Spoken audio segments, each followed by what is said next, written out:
Hai sahabat konter, assalamualaikum warahmatullahi wabarakatuh. Balik lagi di channel saya, Om Sirik Channel, sebuah channel yang bahas seputar dunia konter. Oke sahabat konter, di video kali ini saya akan bahas satu topik yang lumayan unik sih, menurut saya menarik juga, yaitu tentang kira-kira lebih enakan mana, mau buka di rumah atau nyewa kontrak di tempat lain. Nah kalian juga nanti diisi di kolom komen kira-kira kontrak yang kalian ini sudah buka, apakah kalian di rumah sendiri atau kontrak, enaknya apa, nggak enaknya apa, boleh juga diisi di kolom komen ya. Oke, nggak usah pakai lama, kita langsung cek aja kira-kira lebih mending buka di rumah atau mending sewa tempat. Simak videonya. Ya oke sahabat kontak, di sini saya akan mengasih tahu kalian beberapa kekurangan dan kelebihannya saja. Keputusannya ada di tangan kalian nanti ya. Oke, saya mulai saja dari yang membuka di rumah. Jadi membuka usaha konter di rumah. Nah, kelebihan dari membuka usaha konter di rumah itu apa? Yang pertama yaitu pasti nggak perlu sewa tempat, karena di rumah sendiri kan. Maka kalian dana untuk sewa tempatnya nggak ada, bisa dialihkan untuk yang lain seperti untuk aksesoris atau tambah voucher atau apa, karena di situ mending ya nggak keluar dana untuk sewa tempat. Itu yang pertama. Terus yang kedua, waktu buka dan tutupnya akan lebih cepat, karena nggak usah misalkan pergi ke mana makan waktu misalkan setengah jam atau 1 jam, kalian bisa lebih awal. Dan bahkan mungkin kalau misalkan kalian kontennya belum buka tapi posisinya di rumah, bisa aja nanti ada orang yang ke rumah kalian, ketuk pintu terus minta pulsa seperti itu. Itu kelebihan yang kedua. Nah sekarang yaitu tentang kekurangannya. Kalau tadi udah kelebihan, sekarang kekurangan dari membuka usaha konter di rumah. Ada juga kekurangannya. Yang pertama,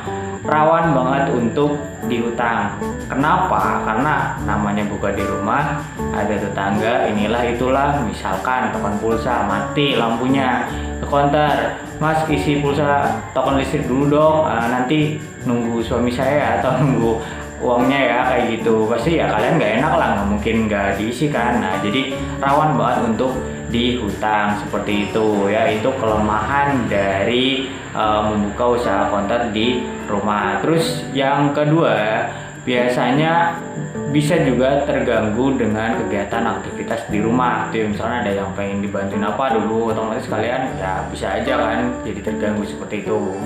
Oke ya, kurang lebih itu kekurangannya, yaitu yang pertama adalah rawan untuk dihutang, yang kedua biasanya terganggu juga sama kegiatan aktivitas di rumah. Oke, sekarang yang kedua yaitu tentang jika kalian memutuskan akan membuka usaha konter di kontrakan atau menyewa tempat ya, yang enggak di rumah seperti itu. Ada kelebihannya sama yang tadi juga. Kelebihan dari mengontrak yaitu dia jarang banget untuk ada yang hutang. Setahu saya seperti itu, karena ya nggak kenal kan, masa mau hutang, kayaknya sih jarang terjadi hal seperti itu. Pasti dia biasanya cash. Itu juga sharing-sharing dari beberapa teman-teman saya. Kalau misalkan iya, kalian coba di kolom komen apakah iya atau enggak, kayak gitu ya. Terus berikutnya kelebihannya yang lain adalah biasanya kalau misalkan ngontrak kan kalian akan mencari lokasi yang strategis dong. Nggak mungkin kalian cari yang udah ngontrak sepi kan, nggak. Berarti kelebihan yang kedua yaitu biasanya cepat akan dikenal, karena biasanya nyari tempatnya adalah di titik yang ramai. Misalkan kalian ngontraknya di dekat terminal atau dekat pasar atau dekat rumah sakit, nah dia pasti akan lebih cepat perkembangannya dibandingkan yang di rumah. Menurut saya seperti itu ya. Terus sekarang kekurangannya dari yang menyewa tempat, yang jelas yang pertama kalian akan ada uang sewanya pasti ya, mulai dari ya beberapa juta atau ada yang bulanan juga seperti itu kan ya. Terus yang kedua kebalikannya dari yang di rumah, yaitu dia juga makan waktu. Misalkan perjalanan dari rumah sampai ke tempat kontrakannya setengah jam, belum lagi ada ongkos buat transportnya. Jadi ada buat transport, ada juga uang buat transport, dan ada juga uang untuk sewa, dan belum lagi juga ada token listrik. Nah oke, kurang lebih sahabat konter itu beberapa kelebihan dan kekurangan dari masing-masing pilihan ya. Kalian mau milih buka di rumah. Oke, kalau misalkan kalian lebih cocok di rumah, kalau misalkan mau ngontrak, kalau misalkan kalian udah punya modal, udah punya tempat yang kira-kira strategis juga nggak apa-apa. Oke ya.